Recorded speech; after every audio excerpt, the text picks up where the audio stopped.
তো য'ত বিদুৰ ভাই নিচিনা চিনেমাই অসমীয়া চিনেমা জগতত হুলস্থুল কৰিছে, অসমীয়া চিনেমা জগত কপাই তুলিছে, 5 কৰোৰতকৈ বেছি কালেকশ্যন কৰিবলৈ সক্ষম হৈছে মাত্ৰ 11 দিনতে, আৰু কালেকশ্যন কৰি গৈ আছে, এতিয়াও হাউচফুল হৈ আছে। তাৰ ঠাইতে যোৱা 26 তাৰিখে ৰিলিজ হ'বলগীয়া পিখাচ চিনেমাখন পিছুৱাই দিয়া হৈছিলে বিদুৰ ভাইৰ কাৰণে, আৰু আহি থকা 2 তাৰিখ মানে 2 আগষ্ট মানে অহা শুকুৰবাৰে চিনেমাখন ছবিগৃহলৈ আহি আছে, যাৰ ট্ৰেইলাৰ তেওঁলোকে 1-1.5 মাহ আগতে ৰিলিজ কৰিছিলে। আৰু ট্ৰেইলাৰৰ ওপৰত মই সৰুকে কথা পাতিছিলোঁ যদিও আজি সবিশেষ ডাঙৰকে ভালকে ট্ৰেইলাৰটোৰ বিষয়ে এনালাইজ কৰিম, লগতে কথা পাতিম আপোনালোকৰ চিনেমাখন কেনেকুৱা হ'ব সেইটো বিষয়ে, আৰু লগতে চেনেলটো ছাবস্ক্ৰাইব কৰি ল'ব যাতে আহি থকা অসমীয়া নতুন চিনেমাৰ বিষয়ে আপোনালোকে সকলোকে প্ৰথমতে খবৰবিলাক পাই থাকে এই চেনেলৰ জৰিয়তে। তো নমস্কাৰ, কেনে আছে? য'ত মানুহৰ মাজত এটা জানুৱাৰ সদায় থাকে, আমি নিশ্চয় জন্তুৰ পৰাই আহিছোঁ নহয় জানো, জন্তুৰ পৰাই মানুহ হৈছোঁ, তো মানুহৰ আমাৰ মাজত এটা জানুৱাৰ আছে। তো সেই জানুৱাৰটো যেতিয়া জাগি উঠে তেতিয়া কি হয় সেই বিষয়ে আমি গম পাম আহি থকা 2 তাৰিখে, কাৰণ আহি থকা 2 তাৰিখে ছবিগৃহত আহি আছে পিখাচ।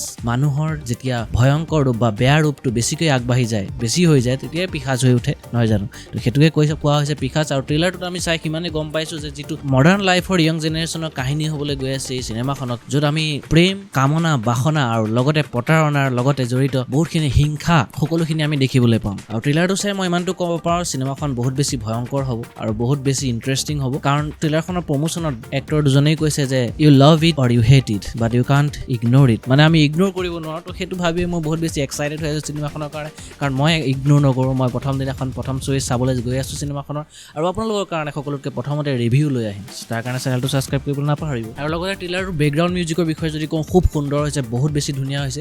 বেকগ্ৰাউণ্ড মিউজিকটোৱে যিটো ফিল দিব লাগে সেই ফিলটো দিছে, আৰু বেকগ্ৰাউণ্ড মিউজিকটোৱে ট্ৰেইলাৰটোৰ ফিলটো খুব বেছি বঢ়াই দিছে। আৰু যদি চিনেমাখনতো তেনেকুৱাই হয়, আৰু আশা কৰোঁ তেনেকুৱাই হ'ব, তেতিয়াহ'লে এই চিনেমাখনেও অসমীয়া চিনেমা জগতত এটা নতুন মাইলষ্টোন ছেট কৰিব বুলি মই ভাবোঁ। আৰু এইটো এটা অসমীয়া চিনেমাৰ কাৰণে নতুন এক্সপেৰিমেণ্ট হয়, আৰু নতুন আমি এক্সপেৰিমেণ্টৰ উপভোগ কৰিব পাম, নতুন এক্সপেৰিমেণ্ট অসমীয়া চিনেমা জগতত চাবলৈ পাম, আৰু খুব বেছি ভাল লাগিব যেন অনুভৱ হয় ট্ৰেইলাৰটো চাই। আৰু ট্ৰেইলাৰটো চাই ইমানখিনি গম পোৱা গৈছে যে অভিনেতা অভিনেত্ৰীয়ে বহুত ধুনীয়া কাম কৰিছে, তেওঁলোকৰ অভিনয়ে এই চিনেমাখনক ভয় খুৱাবলৈ সক্ষম হ'ব চাগে ৰাইজক। আৰু চিনেমাখন 18+ হয়, ফেমিলিৰ লগত চাব নোৱাৰিব চাগে, সেইটো বিষয়ে আমি শুকুৰবাৰে মই নিশ্চয় আপোনালোকক জনাম। লগতে চিনেমাখন বহুতখিনিৰ কাৰণে নিষেধাজ্ঞা আছে, বহুতখিনিৰ কাৰণে নিষিদ্ধ হৈ আছে চিনেমাখন, যাৰ হাৰ্ট এটেক আছে বা গৰ্ভৱতী মহিলা, ব্লাড প্ৰেছাৰ এইখিনিসকলে সেইখিনিৰ কাৰণে তেওঁলোকে চিনেমাখন বন্ধ কৰি দিছে, তেওঁলোকে চাব নালাগে। তো সেইফালৰ পৰা চাবলৈ গ'লে চিনেমাখনৰ অডিয়েঞ্চ কমি গৈছে। তথাপিতো চিনেমাখনে যদি ৰাইজক নতুন এক্সপেৰিয়েঞ্চ দিবলৈ সক্ষম হয়, তেতিয়াহ'লে ছবিগৃহলৈ ৰাইজ ওলাই আহিব, যেনেকৈ বিদুৰ ভাইৰ সময়ত ওলাই আহিছে, পিখাচৰ সময়তো ওলাই আহিব, ৰাইজে চাব আৰু চিনেমাখন নিশ্চয় সফল হ'ব, তাৰে কামনা কৰিছোঁ। আৰু বাকী চিনেমাখনৰ